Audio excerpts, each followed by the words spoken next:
Bem-vindos, meus amigos queridos, para mais um papo aqui do nosso podcast, hoje montado dentro do 6º Congresso de Direito Previdenciário aqui da OAB Goiás, e a gente tem a felicidade de receber importantíssimos convidados que têm nos nutrido aí com informações, muitas delas compartilhadas também no Congresso, mas a gente sempre aqui tenta explorar outros campos, para um bate-papo mais informal, a gente gosta disso, e eu tenho aqui a honra de receber dois importantes convidados, gente importante dentro do direito previdenciário, para mais um papo desses aqui.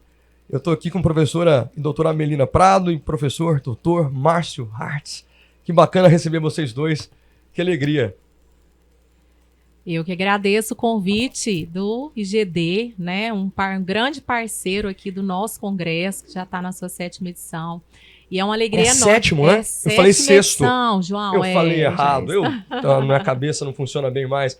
7º congresso, 7ª edição. Congresso. No 6º nós estávamos aqui também, e foi genial também. Foi muito legal. Mas vocês conseguem encher esses congressos assim? Previdenciário nem é tão importante assim. Olha só. Pois é, então, o previdenciário, a galera é unida. É uma turma diferente, né, professor Márcio? A gente estava conversando ali fora. Eu não sei se é uma característica do previdenciário, mas também agregada a Goiás, mas sempre quando a gente abre para o Congresso de Direito Previdenciário na OAB Goiás, as vagas se esgotam assim em 1 segundo. O pessoal do meu escritório ficou sem conseguir inscrição, porque é muito rápido. E a permanência desse pessoal nos 3 dias, porque é um evento longo, intenso, sim, né? Quinta o dia todo, sexta o dia todo e no sábado até mais ou menos umas 2 horas. O pessoal fica até o final, não vai embora. Então, o ano passado foi da mesma forma. Então, sempre quando a gente vai fazer a organização, a gente fala, olha, vocês têm que contar com realmente 300 pessoas durante todo o evento. Isso é uma satisfação muito grande para a gente que vem construindo isso, né, para esse público do direito previdenciário, que são advogadas novos, sêniores, pessoal que vem do interior, sempre prestigiando esse evento. Que legal, né, Márcio?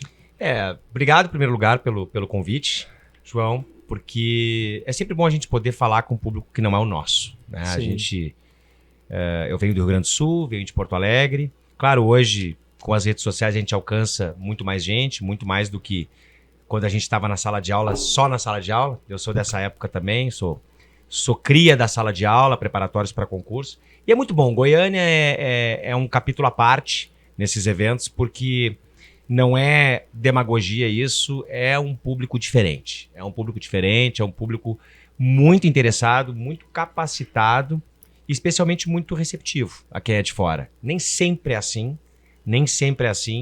Então eu gosto muito de vir para cá, é minha 2ª vez no Congresso, eu estive na 5ª edição, agora na 7ª, ano passado não pude vir, já fui cobrado por isso, várias vezes, né, doutora Amelina? Mas eu sempre que puder vou estar por aqui, porque eu gosto de vir para cá, é uma cidade com que eu me identifico, ela é do tamanho mais ou menos da minha, mas ela é muito mais bem estruturada do que a minha cidade. Então eu gosto daqui, tenho amigos aqui e pretendo vir quantas vezes me convidarem para vir. Que bacana. É bom saber disso, que ele vem quando às vezes a gente convidar, porque a gente está disposto a convidar sempre, né? Sim. A menina. O professor Márcio, ele é assim, uma sumidade de direito previdenciário. A gente fez questão de abrir nosso congresso hoje com a nossa oficina em planejamento, que ele é uma referência hoje em planejamento previdenciário, tanto no aspecto técnico, mas no sentido da galera entender o que é o planejamento, qual que é a função e a necessidade do planejamento previdenciário na vida das pessoas, né? Então, ele fala isso de uma forma oratória perfeita. Então, a gente está muito feliz de tê-lo aqui com a gente, com o nosso público E que goiano. bom isso, né? Alguém que desenvolve realmente um estudo e tem prática, mas ao mesmo tempo consegue aliar isso com uma facilidade de comunicação e com um ar professoral, didático, né? Que eu não preciso de muito para ter certeza absoluta que ele tem. Márcio, eu ouvi de um professor, uma vez, professor previdenciarista, se gabando do previdenciário ter hoje essa procura tão grande do alunado e tudo mais. Ele disse, João, antigamente o trabalho puxava o previdenciário. Hoje em dia o previdenciário é que puxa o trabalho. Ele tem razão nisso? Eu acho que sim. Eu acho que sim, João, porque o previdenciário ele demorou muito tempo para entrar no currículo das faculdades. Eu mesmo na faculdade de Direito, isso já são alguns anos, me formei em 2001, então já são mais de 20 anos. o direito previdenciário era indesejável. Ninguém queria fazer, era uma cadeira eletiva que ninguém escolhia. O pessoal escolhia direito do consumidor, direito ambiental, que já estava com mais, assim, interesse, a mídia sempre falava muito, e o previdenciário sempre foi um ramo mais marginalizado. Eu mesmo, quando comecei uma advocacia em 2002, eu não queria previdenciário. Deus me livre, passa longe de mim, eu não quero esse tipo de matéria porque é submatéria. Eu tinha isso, claro. Os bancos acadêmicos nos formaram para quê? Nos formaram para civil, processo civil, penal, processo penal e uma quinta matéria ali que a gente escolheria por diletantismo, talvez, quem sabe, um tributário. Claro, o constitucional sempre base, mas era isso. A gente falava muito em Tício e Caio, você falava do penal antes de a gente entrar no ar. Era isso, o direito penal, o exemplo do Tício e do Caio, aqueles exemplos apaixonantes, mas que a prática mostra que nem sempre vão acontecer daquela forma romântica como os livros de penal nos trazem, os grandes manualistas. O direito civil sempre também um direito civil de contenda. Muito pouco se trabalhava a ideia de prevenção, muito pouco se trabalhava a ideia de consultoria e menos ainda, João, que é uma carência que não é só o direito previdenciário que faltava nos bancos acadêmicos, é que de uma forma geral isso falta e hoje talvez esteja melhorando, formar um empreendedor da área jurídica. Porque o advogado no século XXI, ele não tem mais como ser o advogado do século XX. Que era aquele advogado que tinha uma sala fechada com uma plaquinha na porta e aquilo ali acontecia. Não acontece mais. Hoje, a geração nova, ela nos atropela se a gente não se adequar à realidade. Qual é a realidade? A realidade é de uma vitrine constante, 24 horas na mão das pessoas. Então isso muda a advocacia. Isso permite com que aqueles que recém se formem, recém-egressos da faculdade, tenham oportunidades que antes não existiam. Não existiam. Então isso muda a forma como o advogado precisa enxergar o próprio negócio. E eu acho que quando a gente fala em planejamento previdenciário, eu levanto essa bandeira porque é uma atividade que o advogado não está acostumado a fazer como negócio. E a gente consegue trazer um pouco disso para mostrar você tem uma oportunidade de liberdade aqui que você não tem no contencioso. Então a gente trabalha muito com essa questão. Óbvio que a matéria pano de fundo é obrigatória, todo mundo tem que conhecer, a técnica, isso sim, o processo tem que conhecer, mas a gente tem que entender que o nosso papel como advogado mudou muito. 90% da advocacia brasileira hoje ela é desenvolvida por escritórios com até 3 advogados. 60% com 1 advogado. Esse é o mercado, essa é a realidade do mercado que nós temos. Então não adianta a gente se comunicar com grandes corporações de advogados. E eu noto que os grandes sistemas que tinham, e eu já estou falando demais, se me deixar eu vou até amanhã, mas assim, os grandes sistemas de gestão de escritório, gestão de processos, gestão de clientes, eles foram forjados para grandes escritórios que atendem grandes empresas. Na verdade, foi uma exigência das empresas que tinham seus escritórios para que os escritórios tivessem esse fluxo de informação automatizado ou informatizado. Só que hoje um advogado que não tem uma mínima organização, ele não consegue sobreviver mais. Porque ele é chefe dele mesmo. Então ele é chefe e peão ao mesmo tempo. Eu até brinquei na palestra. O meu chefe, que sou eu, hoje eu estou sozinho, eu não tenho mais um escritório grande. O meu chefe me acorda às 3 da manhã. Porque sou eu mesmo. Se eu acordei às 3 da manhã, eu vou acordar o Márcio que trabalha para mim. E aí, cara, tô com aquele problema no escritório. Então a gente tem uma exigência muito grande. E a gente não tem, talvez, formação para lidar com isso. Me preocupa muito isso. Me preocupa muito. E o planejamento previdenciário ele é uma alternativa que te traz mais leveza, de fato, no dia a dia. Te traz mais leveza não depender dos outros. Porque o contencioso, quando é exclusivamente contencioso, a gente depende de um judiciário que está cada vez mais refratário ao direito previdenciário. Vem do direito do trabalho durante muito tempo, sim. Hoje, o direito previdenciário puxa o direito do trabalho, eu não tenho nenhuma dúvida. Em termos de volume, eu não tenho nenhuma dúvida. Nem todo mundo vai passar por uma justiça do trabalho, nem todo mundo vai passar por uma questão trabalhista, mas todo mundo passa por uma questão previdenciária. Seja preventiva, seja ela reparadora, mas vai passar. Porque se trabalha, remunera, recebe, contribui. Agora eu posso trabalhar de forma autônoma, nunca vou ter uma justiça do trabalho aqui. Eu posso trabalhar como empresário, eu mesmo, vou ter que contribuir previdenciariamente, não vou ter uma justiça do trabalho para mim. Então, o que tem mais hoje de demanda? Previdenciário ou trabalhista? Previdenciário. Eu não tenho nenhuma dúvida. E só para finalizar essa parte, na origem de tudo, isso é uma questão importante. A origem do direito do trabalho foi no direito previdenciário. Não o contrário. Só que a gente sempre trabalhou o contrário. A principiologia do direito previdenciário, que traz conceitos como hipossuficiência, indúbio pro mísero, ela vem do direito do trabalho mal construído. Isso é mal construído, porque gera reflexos negativos para nós hoje. Mas na origem, o direito do trabalho surgiu por conta de riscos sociais, que é clássico. Risco social é cobertura previdenciária. Risco social é a contingência da vida que coloca alguém numa situação de vulnerabilidade. E quando essa pessoa em vulnerabilidade é um trabalhador, seja ele de qual espectro, essa cobertura é previdenciária. Pois lá na origem, século XV, século XVI, eram os acidentes de trabalho. Mais ainda no século XVII, com a Revolução Industrial, acidente de trabalho por conta da Revolução Industrial. Aquilo ali gerava um problema de ordem social. As pessoas não conseguiam trabalhar, ficavam tempos afastados. Como se protegeria aquilo? Dizem que aquilo ali foi nascedor do direito do trabalho. Não, aquilo ali foi nascedor do previdenciário, porque é risco social. O direito trabalhista tem que vir antes disso. Mas ele não vem. E mais profundamente ainda, se a gente for mais longe, a previdência nasce com a natureza do homem. Quando o homem começa a guardar um pedaço de carne pro dia seguinte, É previdenciário. previdenciário. É isso que acontece. Então, para mim, ele é extremamente importante. E acho que para a sociedade hoje, especialmente pós-reforma da Previdência, ela ganhou uma notoriedade muito maior e uma escalabilidade na demanda para que nós tenhamos que informar a população muito maior do que a gente tinha antes. Então, hoje, o Previdenciário ele é quase protagonista nos tribunais superiores.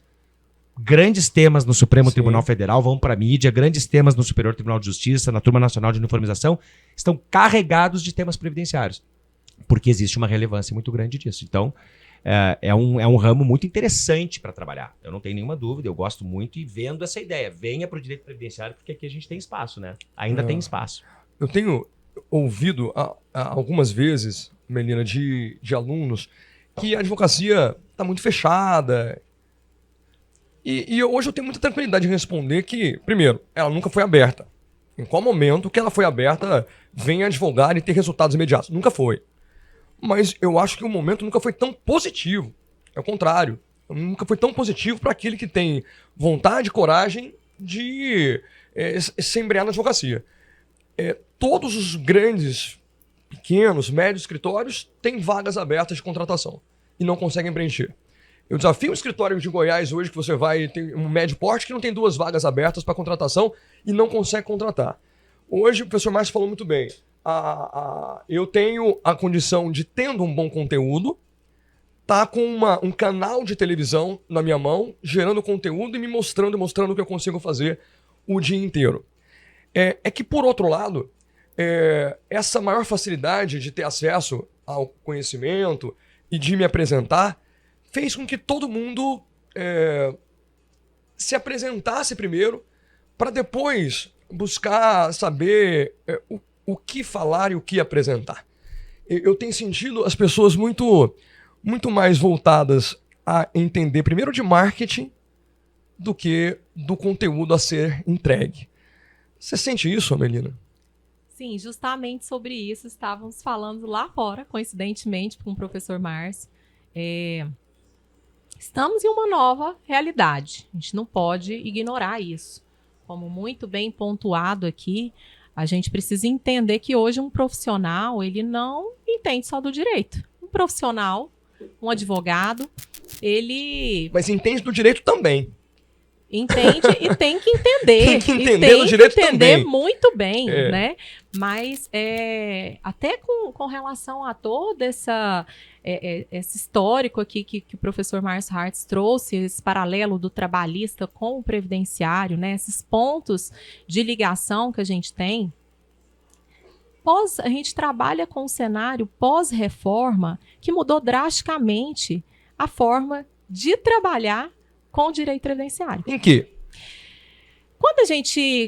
Quando eu estava conversando, né, João, quando eu me apaixonei pelo direito previdenciário lá atrás, na própria faculdade em que não se tinha a matéria de direito previdenciário, mas eu tive um estágio dentro da Justiça Federal que me proporcionou o contato com o direito previdenciário pela primeira vez, né, que eu me apaixonei e vi ali o acesso que a gente tinha, né, a tantos potenciais problemas, clientes, mas muitas pessoas se aventuravam no direito previdenciário, não se tinha uma formação dentro das faculdades e, por isso, muitos advogados, inclusive trabalhistas, professor Márcio, se aventuravam no direito previdenciário achando que aquilo ali já seria suficiente. Ia fazendo né? uma tentativa e erro, né?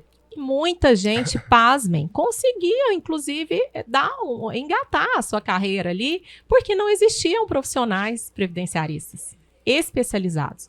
Ao longo do tempo, a legislação muito farta, né? A gente tem ali a Lei 8.213, a Lei 8.212, que trata do custeio, uma série de portarias, instrução normativa. Meu Deus, é difícil demais esse trem de vocês. E até então, né, se exigia um estudo, mas quando veio reforma da Previdência, quem empurrava com a barriga não conseguiu permanecer no mercado. Perfeito, perfeito. Por quê?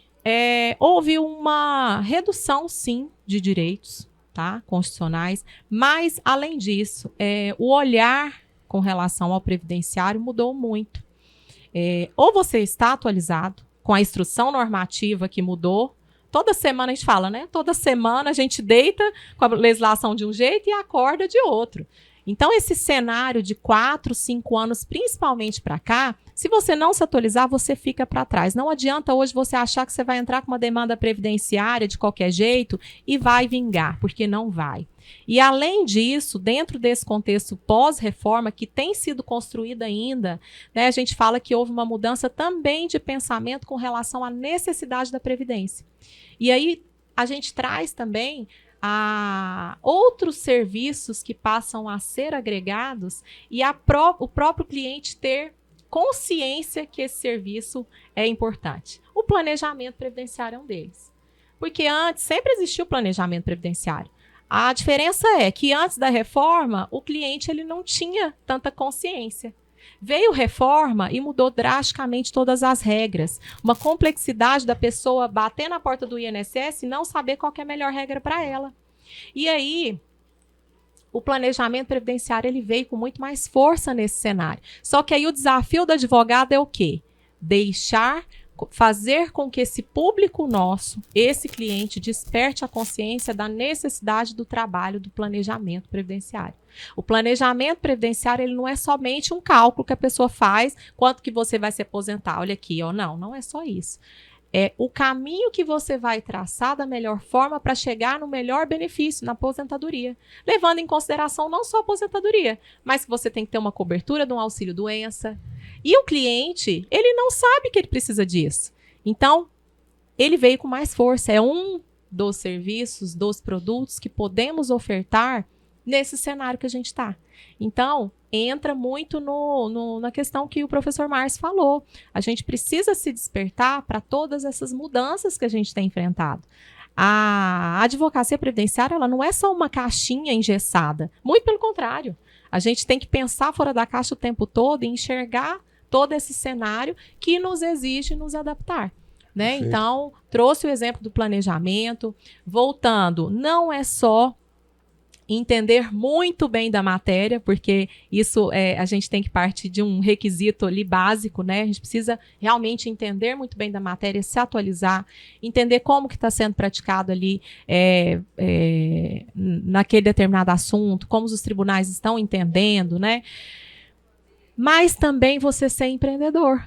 Porque aí a gente traz o olhar para a advocacia como um todo, não só no direito previdenciário, né? Como você já bem falou, João, a gente está ali, a gente tem dentro das redes sociais hoje, uma voz muito mais potente. A gente alcança, né, uma escala muito maior de pessoas. Então, ao mesmo tempo que a gente se depara com pessoas que falam e não se fundamentam muito naquilo, a gente também se depara com a consequência que aquilo tem. Sim. Porque você consegue prospectar, às vezes, o cliente dentro de uma perspectiva do marketing, né, digital, mas como que você vai segurar e fidelizar esse cliente com um bom trabalho?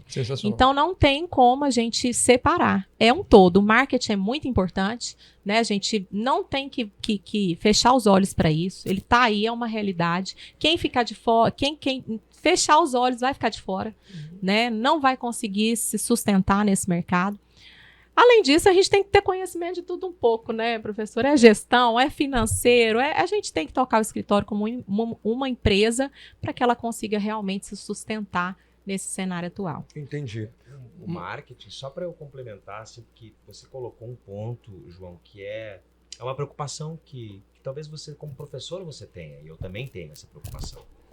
Porque a gente está vendo hoje o marketing vindo antes da autoridade, né? Então, assim, a autoridade, ela vem antes do conhecimento. Não pode.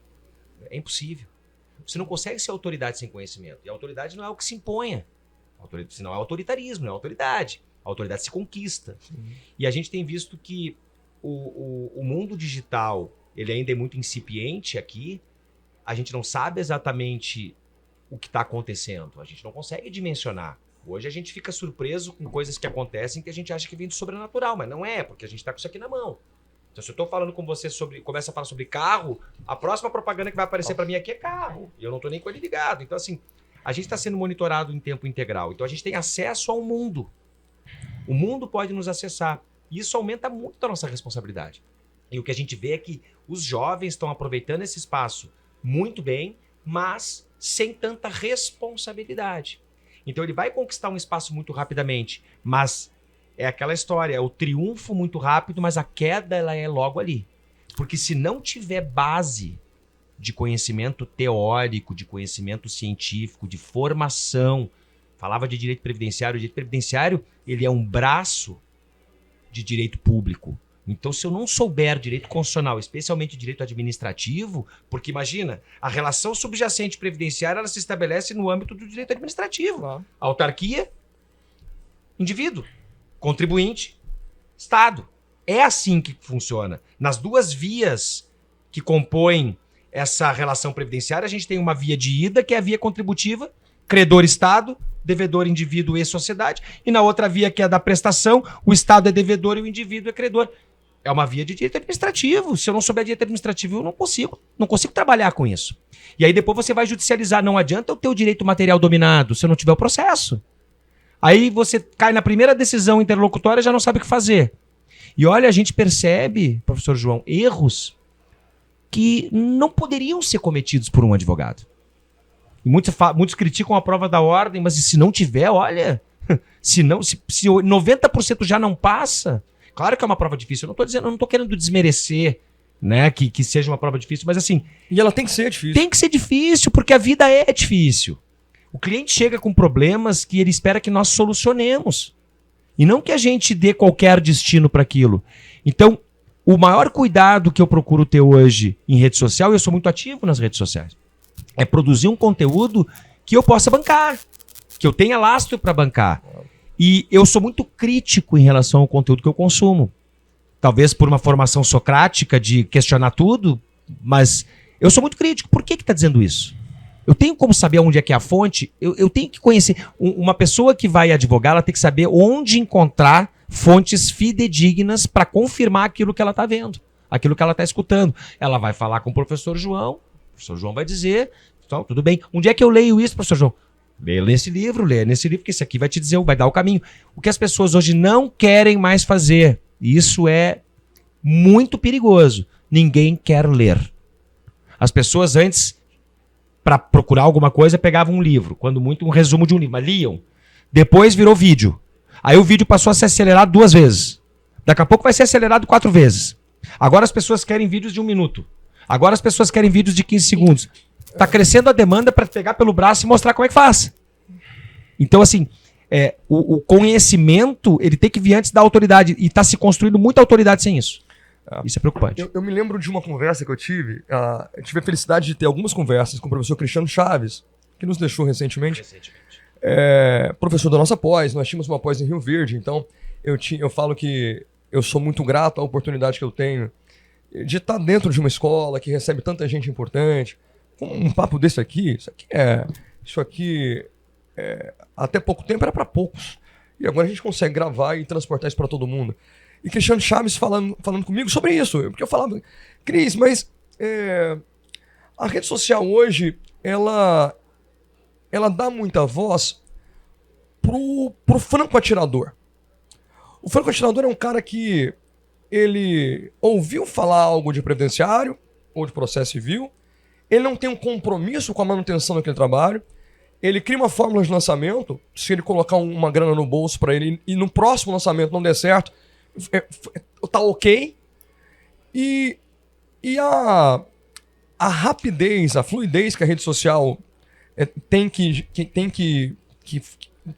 mas que funciona, parece que é muito mais condizente com esse tipo de fórmula.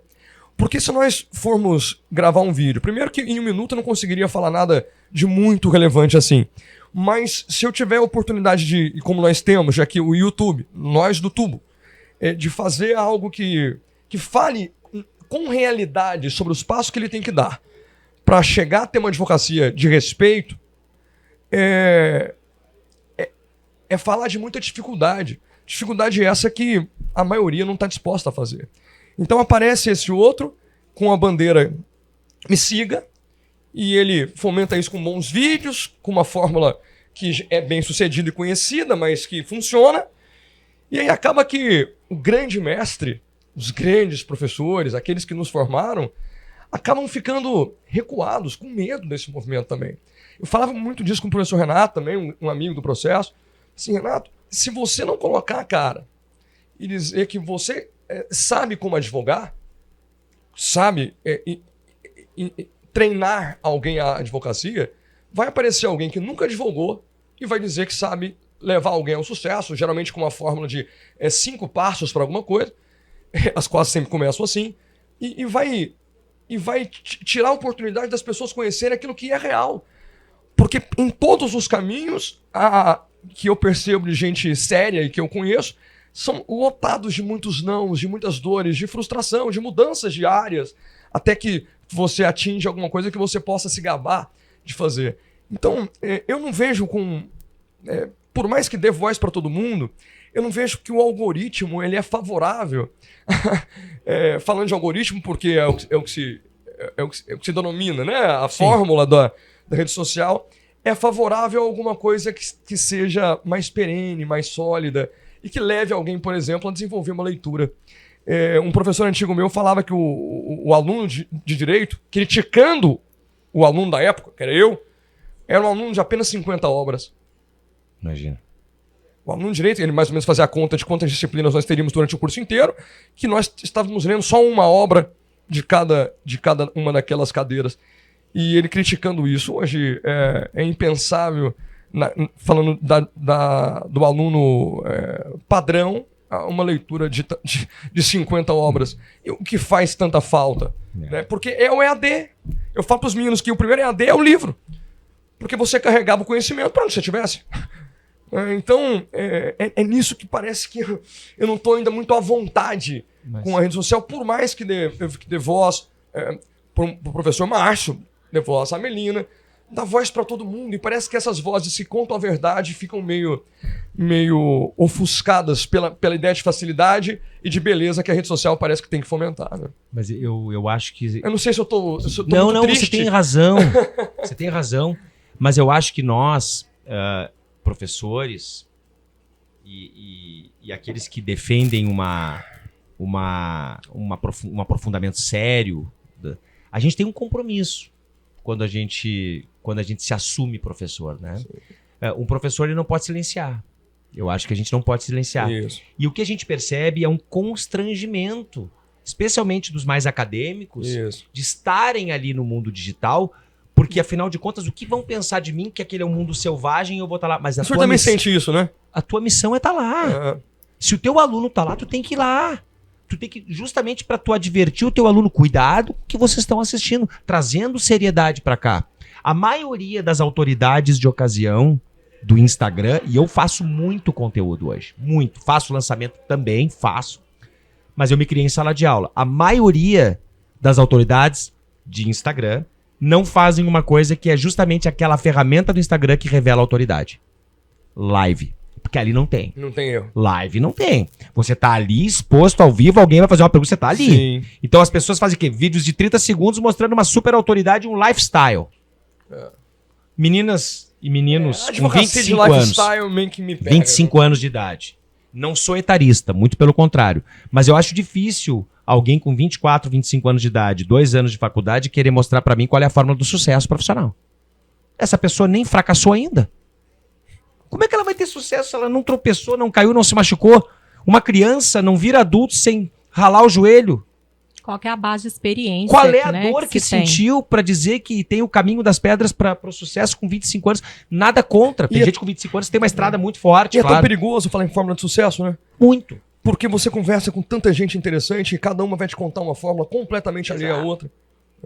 É a verdade de cada um, né? A gente está numa era de não basta ser, tem que ser, mas nem sempre precisa ser para parecer. É verdade. E aí, a gente volta nessa questão do propósito de quem se omite nas redes sociais hoje. Quem tem conteúdo e se omite. A gente não tem mais opção. Ou a gente vai e mostra a cara e tenta mudar, de certa forma, tudo isso que está sendo construído com uma base fraca, né, com relação a conteúdo mesmo. Ou então a gente vai coadunar com o que está acontecendo. Porque é realmente frustrante, muitas vezes, sim. A gente abre rede social, o tempo todo a gente está sendo bombardeado de tudo quanto é tipo de informação.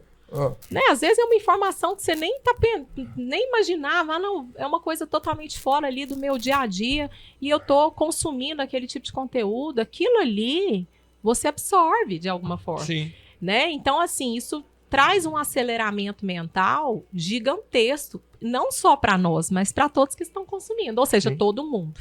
Tá todo mundo lá, tá todo mundo rodando tela. Então, assim, se você não tá lá, você está dando espaço para quem não tem competência para estar lá. E a maioria, infelizmente, para quem tem coragem.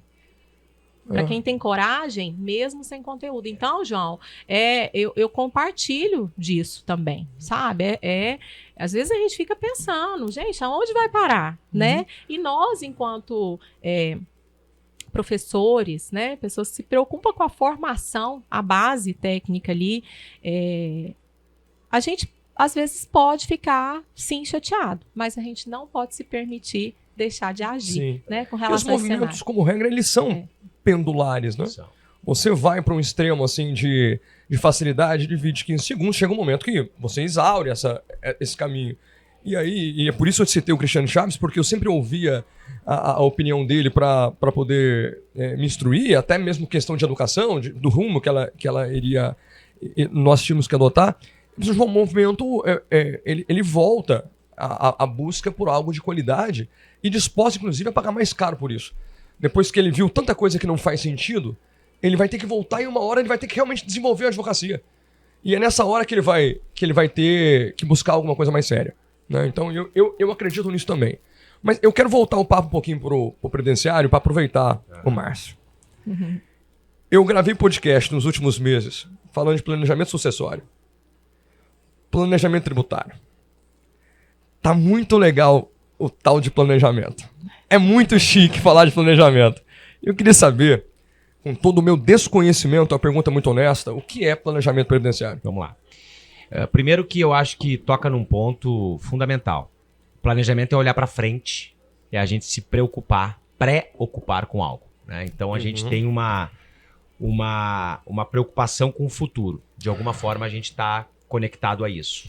No caso do planejamento previdenciário, um planejamento com a minha condição de vida no futuro. Com a minha condição de vida e aquilo que eu entendo que eu preciso para uma velhice. Embora eu desconheça muitas vezes isso, porque sou muito jovem, eventualmente, não é o meu caso, mas o caso da Melina, muito jovem, não vai talvez Obrigada pela parte que me toca. Mas a gente... Tá muito bem, viu? O Márcio tá muito bem. Para 35, 36 anos, 35, 36... Chegar aí tá maravilhoso. Quem me dera, hein? Quem me dera. Quase 50 já, mas estamos lá. Mas assim, o planejamento previdenciário, ele é um serviço de consultoria, não envolve contencioso. Para o advogado ele é muito bom por isso, porque eu não dependo, a minha caneta não se transfere para alguém, né? Então não vai ter alguém dizendo sim ou não. Mas ele é um estudo que vai permitir, a partir de uma avaliação do pretérito construído, de um patrimônio previdenciário que esse cliente tenha, o que ele fez, quais foram os trabalhos, quais foram as contribuições dele, a gente entender o que ele tem constituído e como ele pode avançar para futuros diferentes. Ele pode ter aposentadorias. Hoje a gente fala em 8, 10 regras de aposentadorias para uma pessoa. Então, ela pode se enquadrar em várias regras ao mesmo tempo, só que essas regras elas vão ser enquadráveis em momentos diferentes, em datas diferentes. Então, você pode se aposentar em 2045, em 2049, em 2053, conforme a regra. Qual delas é a melhor? Qual o caminho que eu posso fazer para cada uma delas? Vamos lá, vamos fazer a minha aqui como exemplo. Vamos lá, João. Você tem quantos anos de idade? Agora eu vou pegar o João. Eu quero cifras, eu quero números para saber exatamente, viu, Cacildo? Quando é que eu vou te abandonar e eu vou viver a vida agora, na minha aposentadoria? Vou aposentar o João aqui, vamos lá. Mas vai ter que ter uma pergunta primeiro, professor Márcio. Tá contribuindo, né? Essa é a questão. Acho que sim. Eu acho que sim é ótimo, né? O cliente. Eu acho que sim. Mas assim, que idade você tem, João? Eu tenho 38 e eu quero trabalhar até 40 anos, doutor Márcio. Você tem 2 anos para se aposentar. E a partir aposentar. daí eu quero pescar. Aí são duas coisas. Aposentadoria é um conceito específico de regimes públicos ou de regimes privados de previdência social. Sim. Isso é um conceito clássico. E a aposentadoria, de modo mais amplo, é formação de renda passiva. Então, se você chegar para mim com 38 anos dizendo que quer se aposentar aos 40 anos, na previdência social você só tem uma maneira: invalidez, não tem outra. Essa não é desejável. Vamos buscar outra, então. Então, assim, hoje, para uma pessoa, para um homem se aposentar voluntariamente ou numa aposentadoria programada, previsível, 65 anos. Tirando as exceções de pessoas com deficiência, algumas exceções que permitem trabalhos insalubres, permitem 60 anos, eventualmente uma redução. Mas pescaria não é um trabalho, né? Não seria um trabalho para mim. Pescador artesanal é. O artesanal que vive me ajuda, disso. Eu tô querendo... A pescaria artesanal é um lazer, né? A pescaria esportiva é um lazer. Mas se você vai até os 65 anos, aqui você garante a aposentadoria. O que está crescendo muito é, junto com o planejamento previdenciário, focando nas regras de acesso, você ter um planejamento financeiro paralelo para gerar uma segunda renda passiva, porque às vezes a renda que o INSS gera é limitada a um teto. Você sabe, R$ 7.786,02. Muita gente vive acima dessas forças econômicas e quer, obviamente, produzir uma renda passiva superior a essa. No INSS não vai ser possível. Ele vai ter que construir paralelamente isso, ou numa previdência privada, ou em investimentos de renda fixa, ou como ele achar melhor, imóveis. Aí ele vai ter que construir com um investimento financeiro. Aí é o tal do VGBL e PGBL. Isso é uma previdência complementar aberta. Tá. Isso é aberta. Qualquer um pode contratar. Existem as fechadas quando as empresas oferecem para os seus funcionários, como patrocinadoras, planos de entidades fechadas de previdência complementar. É um outro mundo. E tem os investimentos financeiros, que não são previdenciários, mas também se destinam, alguns deles, como o Tesouro Direto, por exemplo, a gerar renda passiva no futuro. Então, aposentadoria lato sensu, renda passiva. Stricto sensu, modelos públicos oficiais que vão permitir, a partir de contribuições compulsórias ou eventualmente, excepcionalmente facultativas, alcançando determinados requisitos, ter uma renda vitalícia. É isso. E eu trago isso tudo para dentro desse jogo ao fazer o planejamento? Sim, tudo. O passado, o presente e o futuro. Visitar o passado, fotografar o presente e projetar o futuro. Mostrar cenários distintos de investimentos e mostrar principalmente qual é o ganho real que esse cliente vai ter quando se aposentar com aquele investimento que ele está fazendo. Então, quanto ele vai ganhar por mês líquido ao longo da expectativa de vida dele, subtraindo desse investimento feito, qual é o resultado final? Isso é retorno de investimento. Então, a gente já trabalha numa linha de planejamento previdenciário mais moderna. Não é simplesmente organizar documentos e dizer quando. É dizer quando, como, se e com quanto. Então, a gente consegue fazer isso. Consegue fazer isso hoje. E é interessante essa proposta do planejamento, João, complementando o que o professor Márcio falou, é que às vezes você traz esse trabalho e a pessoa fala assim, nossa, mas eu trabalhei a vida inteira e sempre contribuí pelo INSS, fiquei um período lá ou outro sem contribuir, mas, poxa, eu tô desanimado, eu acho que esse negócio não vai virar nada. Tem um entendimento, tem um pensamento coletivo muito relacionado a isso. Mas aí você precisa parar para pensar. O que você vai fazer com tudo isso que você contribuiu já para a Previdência? Porque tem pessoas que chegam no nosso escritório que já estão com 30 anos de contribuição e não vão se aposentar se ela parar por ali. Ela precisa entender, são 30 anos de contribuição. Eu vou deixar isso para trás, porque eu não consigo pegar isso de volta. Né? Eu não consigo pegar isso de volta. Eu não consigo restituir. Não é poupança. Então, simplesmente você vai virar e falar assim, deixa isso para lá. Não é o melhor caminho. Como que eu posso aproveitar todo esse histórico meu de trabalho, de contribuição, da melhor forma possível? Então, assim, é essa a consciência que a gente precisa despertar nas pessoas, porque as pessoas realmente... Tem muita gente que chega desanimada. Não quero mais mexer com previdência. Tá, mas você, às vezes, você pode receber 7 mil, é pouco para você, 6 mil é pouco, mas você vai deixar para o governo? É isso, né? Então, assim, você então vai criar formas de complementar isso, mas esse valor você simplesmente vai deixar? Né? É essa a proposta de planejamento. Você foi falando aí, eu fui pensando, o previdenciarista tem que estar sempre pronto para lidar com esses estigmas que existem. Lá atrás era o advogado que tomava dinheiro de velhinho. E agora, esse também, né? Esse estigma também de não serve de nada. Não precisa. Será que tem realmente essa necessidade? Mas a consciência está ampliando, né? As pessoas estão realmente vendo essa necessidade. Porque chega lá, a gente se depara com um simulador de cálculo, quando você abre a página lá do INSS, que é um simulador que é muito falho. Então, assim, hoje as pessoas estão vendo que se elas forem pelo simulador de cálculo, elas vão se prejudicar. E aí é essa ideia, né? De 2019, com a reforma da Previdência, que não se tinha tanto esse entendimento, para cá já mudou muito. E a gente tende a melhorar ainda mais, cada vez mais, a necessidade desse serviço. Maravilhoso. Eu ficaria aqui muito tempo, até para chegar no cálculo exato da minha aposentadoria com 40 anos. Contrato professor Márcio. Aliás, Márcio, deixa pra gente a sua rede social, Melina, faça o mesmo, que nós colocaremos aqui para que as pessoas possam te acompanhar. A minha rede social é muito simples, assim, é o meu nome completo, Márcio Hartz, com Hartz, 77, que é o ano do meu nascimento. Estamos lá no Instagram todos os dias. Márcio Hartz, 77. Terças e quintas ao vivo, de manhã sempre. E tem lives. Sempre tem. Sempre tem lives. Bastante. Tem lives. A Melina. O meu é a Melina Prado também, meu nome, simples, sem data de nascimento. Não tem necessidade, porque meu nome é um nome muito comum, né, gente? Mas é isso, a Melina Prado. Me sigam lá.